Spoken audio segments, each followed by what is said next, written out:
The rest of the permaculture book now deals with just specific incidents of patterns. That's all it deals with. So the rest of it's simply examples of pattern application. The whole of the rest of the course. So it's really important to you that you understand why you're doing it and where it all came from. Okay, so for as far you can pattern for energy, for efficiency,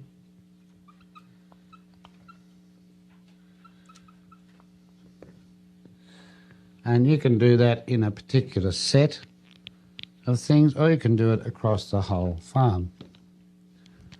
But if you set up a very small ziggurat like that, 2 metres across, or 6 feet across, and 1 and 3 feet high, you can plant on these little shelves, but you can reach the whole thing from standing here, so you can actually reach that. And you can water it all with a single small sprinkler, so the whole system can be watered.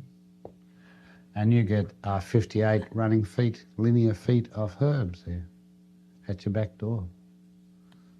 So if you consider that, when you unwind that spiral, it's 58 feet long, and you cannot water that with a 4-foot sprinkler. You need about 16 4-foot sprinklers to water it. So you've conserved water, you've condensed a very large length of material into one spiral, and if you sit it at your back door, you can almost stand on your doormat and reach any herb you like, and plenty of them. So you find that you use them. So this is a herb spiral, and it's designed, I've forgotten what year it was, but it was in about 78 we designed it. 78. Yeah, and there's been thousands of them built. And we designed specifically just to get a lot of length into it. And before that, a guy called, I've forgotten what his name was, started to build circle gardens. He built little circles about 4 feet across. Langley, I think his name was. Langham.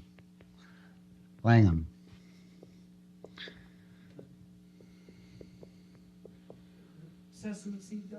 Yeah. And he grew sesame here. But he grew a lot of sorts of sesame, 200 or 300 varieties, I think, in South America. And he found it highly efficient. So the arrangement was sesame's planted in a little circle.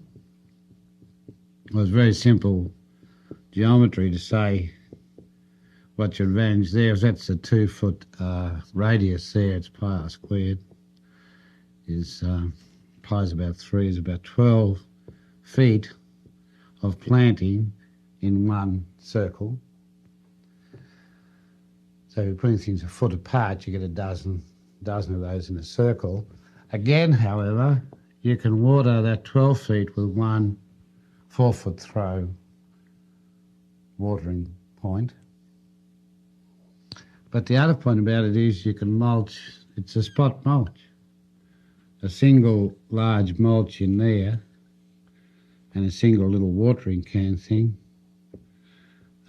waters and mulches 12 feet length of plant. And he just set these up by the hundreds all over his ground. But he found it very efficient for cross-pollination. That's why he did it. Then he went a bit woo-woo towards the end of his life and started to talk about circles of energy and God knows what else, you know. He just dug a hole, I think. However, because he'd done this, also there's a lot of his followers who are even more woo-woo than he is, really. At least he was growing stuff. A lot of these people don't grow. Remember, a guy came and haunted us for months. He just used to appear and leave the place and appear. Then he announced that he wasn't coming back because we weren't doing circle gardening. We disappointed him.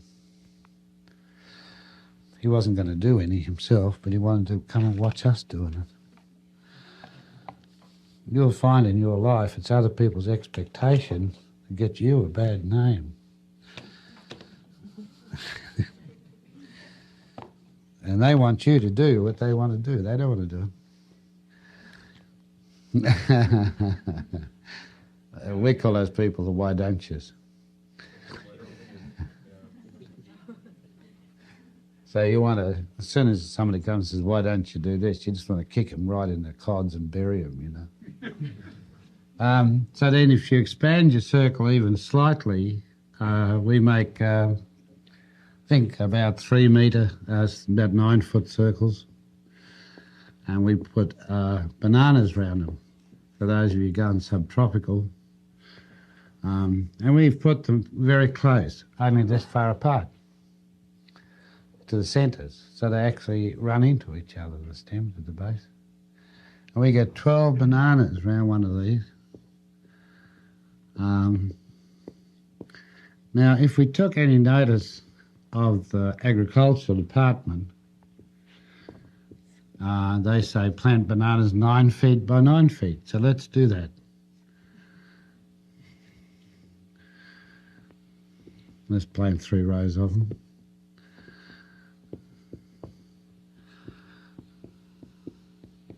So that's 12 bananas. We fitted all of those into that, right? We picked all these up and put them in here. But here, what we found is we get a much higher yield of bananas there than we get when you put them on the square and apart. And then in addition to getting more bunches, we get about 148 bunches every 18 months like this. We get 50% more weight in the bunch. So, so how many times have we magnified things, right? We've used 1/6 of the space, right? So we're 6 times better off. We get 50% more bananas, so double that. We're 12 times better off. And we get many more bunches, nearly 4 times as many bunches. So we're 48 times better off. This is in terms of yield. And what did we do? What did we do? We ignored the ag department. But by what technique do we get a 48 times increase in crop? Well, simple geometry. We didn't alter anything but the geometry. We concentrated your mulching fertilizer in one spot. Yeah, easy to do. We just throw a bale in there occasionally. We throw everything in there, sticks and, just everything in there. Logs, sticks, buffalo dung. You just throw in all your weeds. So it's a one-spot mulch. 1 spot watering, so with far less water, far less work, hardly any weeds, hardly any room for weeds in a mulch circle crowded with bananas touching each other. We got, a hell of a lot more bananas. You could start a tree in there too. Well, You can't drive your little tractor up and down, though. oh well, that's true. Yeah, but you could put a little tractor track here, and do another lot of bananas there, and sort of leave a third of your crop out. So you can access it, but with machines. But when we went to Ecuador, trained the army, we did one, and we told them with another circle we've been doing in India is an even larger 5 metre circle, 15-foot circle, and this is 20 coconuts in the circle. Up they go. Well, they said, why don't you put the banana circle inside the coconut circle? So they did that, and that worked. So we got 12 coconuts and 20. We got 20 coconuts with a 12 banana inner circle. So that worked. So, yeah, it's possible to improve your geometry. Yeah. And we did it after Ecuador, went down to Mexican coast, and we did a couple of these. And we've heard that the woman who owns the property has just gone and done hundreds of them. So they're apparently very effective too. The interesting thing about a coconut circle, it's quite a different form than open grown coconuts, all of which are like this, right? The correct spacing for a coconut tree is the length of the largest frond in the district plus 2 feet, and then the next tree. And that gets you quite a distance apart, especially with good soil. Whereas these are no distance apart at all, but they take up a totally different form. Some are like this, some are like this, and so on.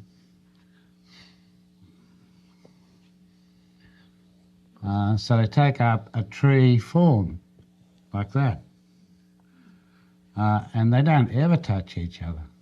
They ain't got too much sense to do that. Regulate their own. Yeah, they share the light out themselves. But the other thing about this is immensely powerful in strong winds. Basically, you've set up a very springy situation. It's very rare, although these are mainly destroyed by cyclones, these are not. So, it proved to be a much stronger, much more stable clumping of trees than the old spaced out coconuts. Well, how high would they get? Coconut? That clump? Metres?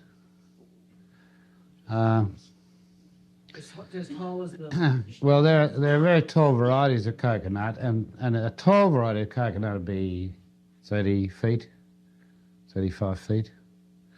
And there are dwarf coconuts. They still attain their usual potential when planted normally. Same nut count, 60, 80 per tree. I don't know. We've been doing something. We don't, because we don't know how it's going to work. We've been putting mangoes in from 3 to 7 in clumps because they are large crown trees. And we actually expect to get a single crown bigger than a one tree, 3 stems, but, total yield on the outside because you've got to open the centre of mango trees when they get older. Well, here we don't expect to have to do that, so we've put up to 6 or 7. We've just got to wait now. We've seen some fine accidental plantings close to a mango, which are bearing very well. And you've got a lot more non-centre. The 3 trees have got foliage here, but most of the foliage is edge foliage. This is where you get all your bearing. So maybe this will work. No reason not to stick a coconut up in there just to mark the middle.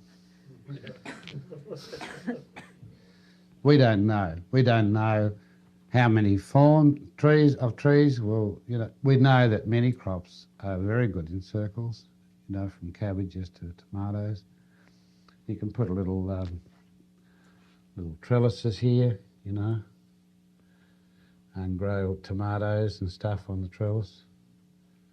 And so most crops we think are okay in circles, particularly home gardens. Bananas and coconuts certainly are. Mangoes maybe. Maybe black walnuts are, I don't know. We just don't know. You just have to keep your eye out, observe, and imagine what might happen and try it, and then eventually you do find out what happened. To wait 7 years for our coconuts, our first lot of coconuts. One lot's on Molokai, even one's over on Hawaii, the first 2. But subsequently we've put a lot in India, and we've got a lot of confidence now in the bearing capacity of large clumps. So all we're doing is playing around with geometry. Other geometries we've tried that work well, and you never know what you'll come up with. You just lay awake at night thinking about it and then get up in the morning and go and do it, see if it's going to work. There's a New Zealand sheep farm where we had a square field. Was a nuisance, entry here somewhere. Whether I can do this very easily. Just use chalk on side. We got on a tractor and ploughed the field, and then we sowed it like this. Got to get this right, we can't get out again. Yeah, we did it like that. And came out again in a continuous run. And this is the width of the area we sowed. And then we ran a line of Tagasasti through that whole crop. Because the problem here was wind, and the aim was to produce sheep forage. So what we sowed was a mixture of turnip and perennial grasses and Tagasasti in lines. Tagasasti is a shrub that produces abundant sheep forage. So we had Tagasasti with turnip and grass coming through that. We did it all in one set of passes. We sowed it all at once. Everything worked. The trees came up. We had a lot of forage. You get as much forage from Tagasasti, which comes from the Canary Islands, as you get from irrigated lucerne, but you don't have to irrigate this. It'll go down to very low rainfall with abundant production. Then we had the ground covered for a while by the turnips, but as they started to mature, lifted their leaves, the grass came away. So we're able to feed off the turnips in the winter and then go into grasslands with Tagasasti. And that worked extremely well. And we had no wind problem. We had almost perfect wind breaking. We had a large spiral, very quiet situation. So we didn't have much stress on the sheep or the lambs or the grassland. So we were really pleased with that. It's still there in the southern plains of New Zealand. Looking good. Legume grassland mix. And you can do it with sheep because you can let them in for brief periods and then let Tagasasti get up and let them in for brief periods. And then you can knock the Tagasasti off at 1 metre high, just go run down the rows and knock it off. They'll eat all the foliage, it comes again. And you can do that as often as you like. So it's quite a stable browse situation. But that is application again of a pattern to a landscape for a specific set of effects. Do you reseed the turnip and grass? Or was that No, we just didn't. that It was for the, initial- yeah, that's right. It was to keep the ground covered because a turnip when it comes up is a flat rosette. To space the grass out a bit. We used quite a light dressing of grass seed, only about 4 pounds the acre. And to keep the Tagasasti a bit weed-free while it was little. But then in subsequent years, it's Our idea is to sow once and get out of it. And so we got some early forage in the winter to wet turnips. As they were reduced, we had to follow on the forage to wet grassland Tagasasti. As the grass got reduced later, we had the Tagasasti come in as a main forage. The other thing that was worked out by the first person to really voice it well was a bloke called Masanobu Fukuoka. Now, there's a touch of genius in design. What he was playing with time. So his design is in time. If you look at the normal agricultural procedures on farms, especially cropping, I'd always shied off grain because I figured grain, it's not possible to grow grain con- sustainably. But he did it with rice.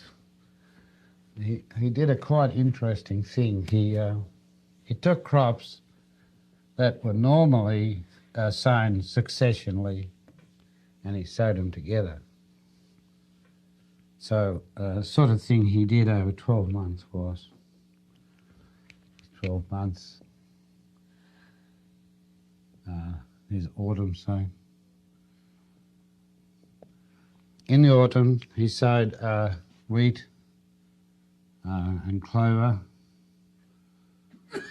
and rice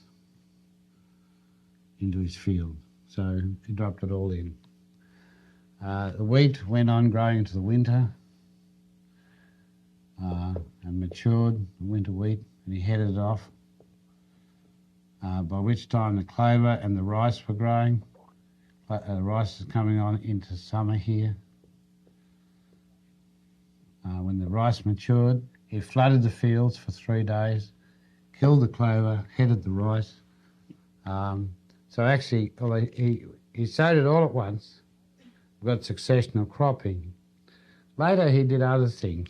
You could take a standing crop of any grain, which you're heading off now, and sow into it any other crop whose time comes in here. And when that's sprouted, well sprouted, you head that off, and this just comes through the waste. So he's been able to go, wheat to barley to wheat to barley, and never recultivate ever. Just walk into the standing crop, sow the next crop into it, head off that last crop, and let the other crop come through it. So for something like 18 or 25 years, he's never recultivated. And but what he has built up is tremendous amount of organic material on the field in which he's cropping. It's a very soft field. Yeah, one straw revolution. Hardly anybody recognised what he'd done. You can read summaries of his book. Hardly anybody mentions it. Really, he's eliminated most operations by exquisite timing. And all he was playing with was time. He wasn't altering space in any way. He wasn't, imposing some pattern on space. He was imposing a sequence in time. I'd say only good designers recognise good designers. We're good spatial designers. We grabbed this as soon as we saw it and recognised it straight away for what it is. So we've done some interesting. One I remember we did up in Massachusetts. We sowed 8 species of plants in one pass and got a whole full succession of each species. We just sat down and nutted the whole damn thing out. So we got a full season's cropping. First up radishes, pull them out. On you go, on you go, on you go, on you go. So you're not recultivating in between crops. And then we located some perennial rye in a rye field sown in Maine 2 years previously. There was some tillering perennial rye. So we just took the head off that and it became a perennial legume crop for us. Grain crop. We never had to resow it. We just headed it and slashed it and just re-till it and regrew annually. Other friends have made all sorts of adaptations, and I'll give you a few examples to show you how variable you can be. In the subtropics, you can grow cowpea, which you call black-eyed pea, here. And if you sow it with barley together, coming into spring, both of them come up. Your barley barely makes it out of the cowpea. Cowpea rages through the barley as a green sea. No hope of getting an implement or a hoe in there. You can't walk through it. It's a mass. The barley's this high and it's just all tied together with cowpea. So you'll never harvest anything out of there, except now comes autumn and the cowpea died. and drops away, and there's your barley, and you go in and head it off. You don't have to re-sow cowpea. So once a year you go back and throw barley on the remains of your cowpeas. And I have a friend of mine just goes out once a year and sows barley. It's the right time. He heads barley and sows barley. And otherwise he just lives on the Gold Coast. As the effort is so slight and the area is so large, and as his soil's improving annually, he doesn't have to do anything else. He figures, he gets down to about, say, 4 days a year hard work. I have another friend who waits until the monsoon grasses are high and then starts to show the first die-off. Then he goes across them with a roller, an ordinary roller, rolls them down, and on the roller is mounted a spinner, and he sows rye. So in the natural die-off of monsoon grasses, that's early in the autumn, now, a little while ago, he spins rye into it. Rye comes up, heads up, is harvested, and then coming up through it now, comes the monsoon grass again. So it goes back into monsoon grass, which grows all the better because of the rye stalks, and then back next autumn into rye. So it's rye, monsoon grass, rye, monsoon grass. And you can graze that off if you want to. But there's no cultivation involved. So without cultivating and by improving soil, by not cultivating, you can crop. And I think that's a touch of genius, really. What they're trying to do here is feed worms. Worms are putting about 40 tonnes of manure a year per acre on, which is more than you can afford to buy. And if you're going to take all the straw off a field and clean a field, then you're not getting that fertiliser.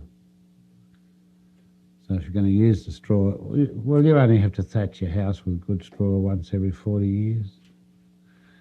Norfolk reed once every 80 years. Right. So you can design in time. Again, you do it in a sense for energy, in that if you can work out sequences by which you cultivate once and once only, and forever after can crop, which is what Fukuoka has done, and he's sustained that with just improvement in soil fertility from year to year, then that is a sustainable system. And his yield is approaching the highest theoretical yield under sunlight possible to rice. He's up there about 6,000 pounds an acre. So you can't actually metabolise higher than that. The world's record crop of rice is 10.2 tonnes, I think. So he's happy enough with his, whatever it is, 6 or 7 tonnes with absolutely no fertiliser. That's very heavily fertilised rice. And that means there's very little protein because you use a lot of nitrate fertilisers, you drop your protein out. You drop specific amino acids out. You lose sulfur amino acids. So his rice is also very nutritious rice. If you look at complete protein, which very few people do, instead of just bulk crop, that you get 10 tonnes, you'll find that the Kurds and the Iranians getting a tonne to the acre have more nutrition than some wheat cropped, at 5 or 6 tonnes to the acre with very little protein content. So as nitrate use has increased in farming grains, so complete protein levels have dropped. And they're now way below the 1950 minimum level for wheat, which was 12%. For human food, people ask for a wheat protein level of 12%. You can get it wheat protein levels of 16, perhaps 17% on unfertilised ground. That's what we're getting, Doug, isn't it? 17, 16.5. That's extraordinary. But most of the wheat now going into bread is about 4-6% protein. But that wasn't legal in 1950s. It has to be legal now because very little wheat actually contains high protein anymore because of the constant dressing of nitrates on the crop. Other problems arise under heavy fertilisation. Superphosphate is needed perhaps for a few years in phosphate deficient soil. It became, for some reason, an annual dressing. Two problems have arisen. One is that all the phosphate we can find is contaminated by either uranium or cadmium, and often both. So all sources of phosphate fall superphosphate. So constant dressing has been raising the cadmium level in all crops grown under superphosphate, and also the radioactives.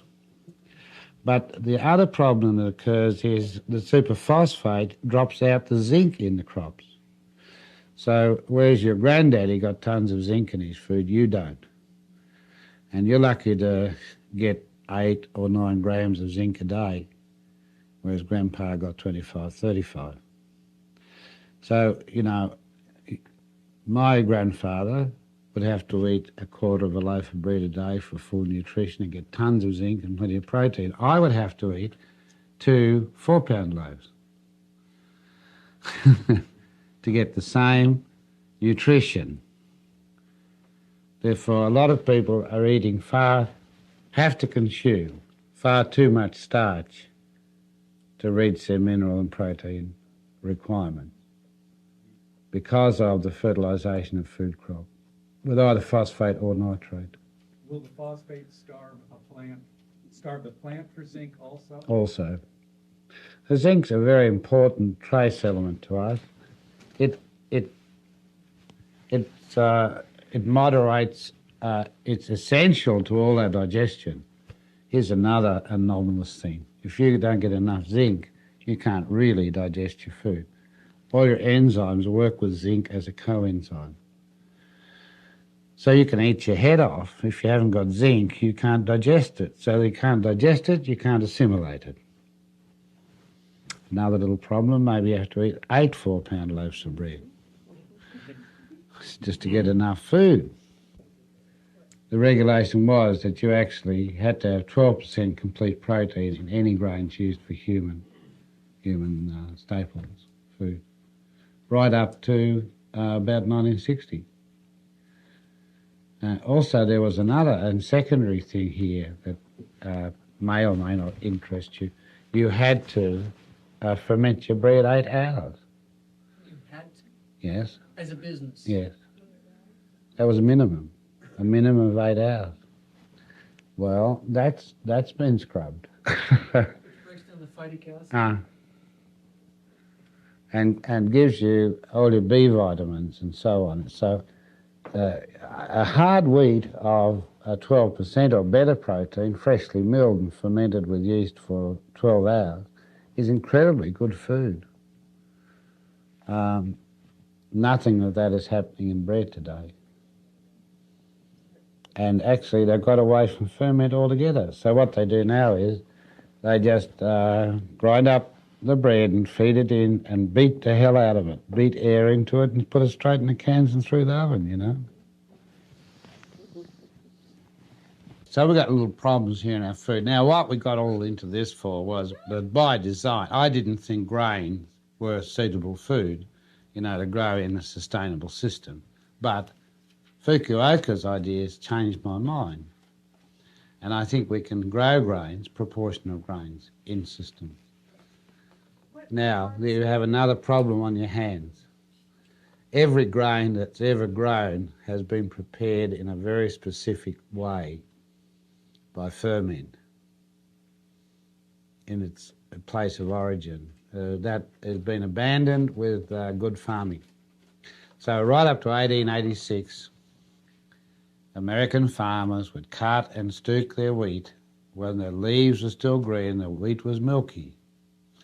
Then they would stook it in a stack, water the stack, heat it up, and pull the stack down in 12 days, thus bringing in all the sulfur amino acids into the compost heap, which became a stack. Then they would thresh it. So if you read your own Farmer's Almanac, 1888, that'll tell you how to do that, right? So that now what you've done is bring amino acids into your wheat, thus raising the total protein.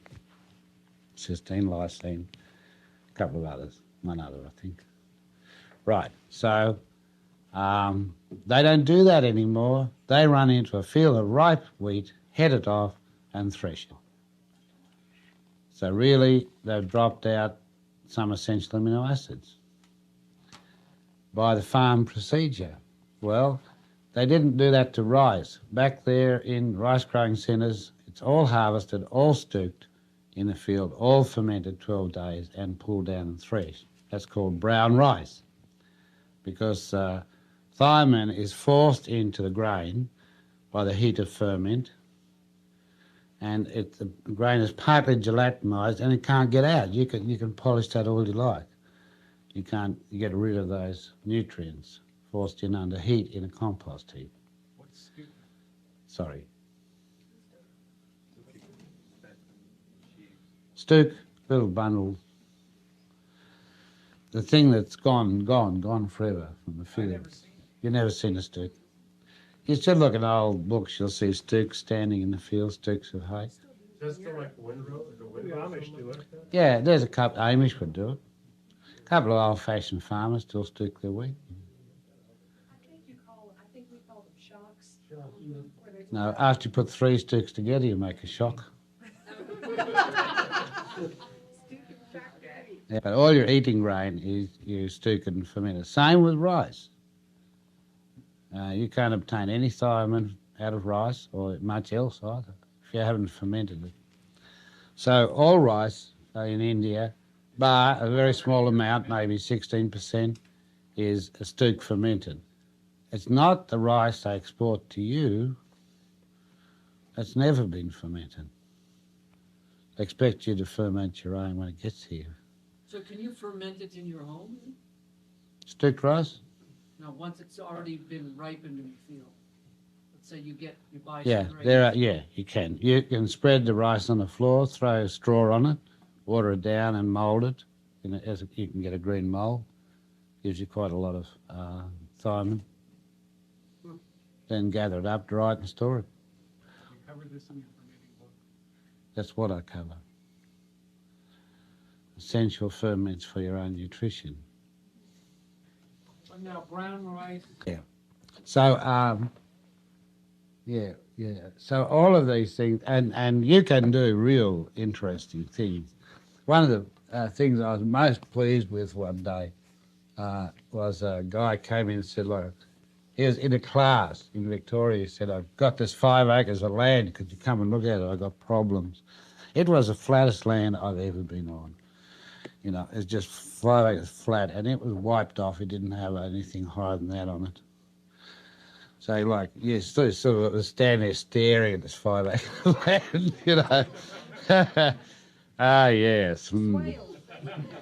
And I said, what's your problems? He said, oh, multiple problems, you know. He said, I get really cold winds there from the southwest. And he said, I get, in floods, I get flood water coming down over here and sort of washes right across my block. And this is going to be a main road, and I'm going to get all this traffic noise on my block. And there's already a main road down here a bit. And I get a lot anyhow. And said there's no water here except for flood time. So he had a gate here onto this road. And he'd made a hole here to get water, and there's water in it. And he put the earth there. It looked pretty hopeless, actually. I thought, I don't know why you come to places like this. So we enlarged his hole, we got more earth, and we built up a bank like this. Yep. And we put a pipe under there.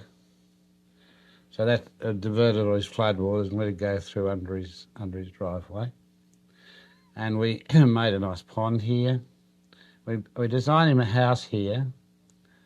And on top of this bank, which is quite high bank, about 8 or 9 feet, went down to about 1 foot there, we put a trellis and we sunk his tanks in the wall.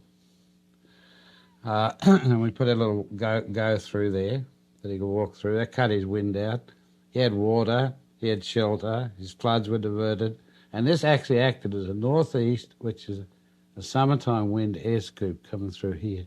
And he's sat in there without a sound, can't hear traffic, can't flood, got plenty of water himself, cool in summer, warm in winter. And it was just one earth bank. And it, you know, I was terribly, terribly pleased with that. You know, it's like one construct did a whole lot of things. Went to see a friend down in the Panhandle the other day. She's sitting out in the Panhandle on top of a bluff, you know, not a tree anywhere. It's bitter cold. I said, well, I don't understand why you continue to inhabit this landscape and let the wind whistle past. It really costs a fortune, that house. I'd give us $600, I'll get an excavator, will fix it up for you. And I'd have done something very like that. You know, why sit there year after year suffering these bitter winds in Texas when you can just run an earth bank? You're the same. You're just the same. You don't like going outside where he lives. It's wiped off country. There's no shelter. It's cosy inside. Step outside. You don't feel like going out, making a garden, you know, driving a tractor, nothing, do you, you know? It's bitter. So just, you know, get out, throw an earth bank up and feel comfy and grow inside it in sheltered position. Shape it as you wish, you know, to exclude or include what you wish. Another thing about this area, it is fire prone, has an 8-year fire periodicity, and he's safe. All in all, you know, you solve an awful lot of problems with one earthfall. Earthfalls are very, very cheap, really. Doug and I, we've never been able to make one because you've got to get sort of approval. We have a scraper and we could just throw an earthfall up like that. Put a big tree here, put a sill on top of our wall, run rafters back, face this into the sun. If you're in a cold area, we're facing out into the shade. We have a shade house here. And we'd be inside a house in 3 days, which couldn't flood, burn, you know. It would have 18-foot thick walls. Why muck around packing little bricks up week after week, putting little bits of mud up when you can, you know, run a scraper around here for a few cupfuls of diesel and have a house with walls that thick? You know, it's a real quick way to build your house. We built one in Victoria years ago, and you can't build a house like that, so it's a church. It's quiet in there. It's not a bad way to get rid of clay you don't want out of dams and things, you know. Yeah, it's a fast house. It's a good design for a house. Really. What, you're joking? You could have water, you know, to the height of your walls and stay dry as a chip. But wherever you Do got what? air Do what? coming in, you have water coming Oh, we put a roof on. in. I mean, you got this little southeast or whatever, your opening there where it doesn't have these 18-foot things. Yeah, but Would- up to you, really. If you're expecting deep floods, you can go right around here and just walk out there and have a little wall garden. But, you know, if you want to walk in at ground level, or you can come up over there and down and get in. But this would never let water in. A compacted earth wall, 18 feet, yeah. no water will ever get inside that house. You could have water 18 feet deep. If we have water 18 feet deep around this, it's sort of like 48 feet deep over the nearest city. Yeah, we feel sorry for everybody else. Why? Because you build walls like that to hold water up. They're called dam walls. And I was sort of thinking- they're I real wasn't dry seeing it. on the I outside. wasn't seeing it clearly. I was seeing it like underground. Yeah, like, okay, oh, no. wow. There was, yeah, you know, it looks like this from somewhere else.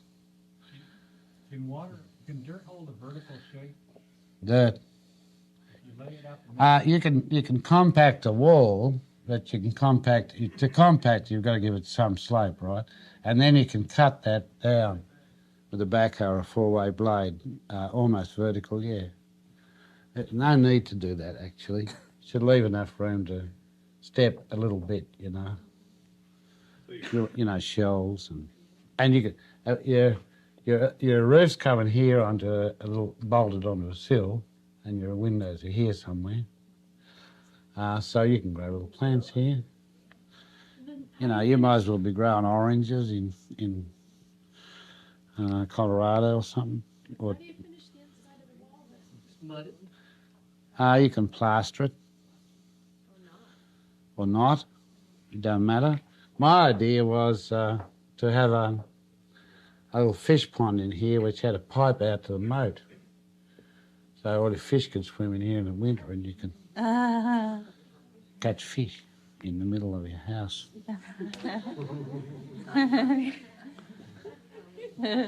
And there where you scrape your plates away, so you feed your fish with your plate.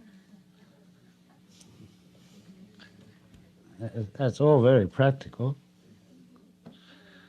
It's also very practical to go around your walls. I don't think my mother would like it. No, I'm positive your mother wouldn't like it. So the rest of the book is about the imposition of patterns in landscape to solve problems. And that's all permaculture is about, you know, patterning. So I spend a little more time, yourselves, everybody I know who's really interested does spend more time investigating patterns, trying to think out how you pattern crops, how you pattern forests, how you pattern windbreaks. And that's what your main job is, and how you fit your total design into coherent pattern. We have some photos coming, but on our farm, everything runs to something else. We don't have an isolated dam without it's going somewhere. So the whole of the system is connected. The whole of the landscape is in fact patterned for water conservation. That incidentally patterns it for tree planting. So the more you can connect up your systems, the better. You shouldn't have isolated, standalone water systems. They should always be overflowing and going quietly somewhere else and coming quietly from somewhere. You should be able to walk alongside. The water should be at a little less than the speed you're walking in landscape. And by the time something comes in on the top of your farm, if it's a 100-acre farm, it should travel at least 20 miles before it can leave. Yeah. Yeah, water should go very quietly to and fro right across the whole landscape. Pool up where you want a pool of it and just travel quietly onwards after that. Like I tell you about my friend who used to grow lettuces, hydrologist. He grew lettuces for 3 years, spent his profits putting in trees. In the 4th year, he pulls a plug out, he waters, thousands of trees. Water just quietly goes from tree to tree, watering, self-watering system. Sit there and have a cigarette, and that year he became a millionaire, which isn't a bad return for pulling a plug out once a week. Other friends of mine, very successful broad-scale people, have paid primary attention to their water storages, totally drought-proofed their farms. Our figure is about 15% of your farm underwater, and you never can drought. You can never drought. So, What was it, 15? yeah, if you can get it. And then all your overflow is going a long way. So a friend of mine finished his farm. He put in $200 and something thousand into earthworks. And, the guy on the machine said it wouldn't work. His wife said it wouldn't work. His mother-in-law was certain it wouldn't work. He started to get ulcers. He went for a holiday in Queensland. It rained. It worked. He came back. He had 700 million gallons stored and much more in the land. And a 4-year drought began, and he was the only farmer who had ability to buy cattle in all through the drought. So he got it. He said he paid it off by the second year. He just bought store cattle in and sold them when everybody else was selling cheap. He said it paid just enormously to do that.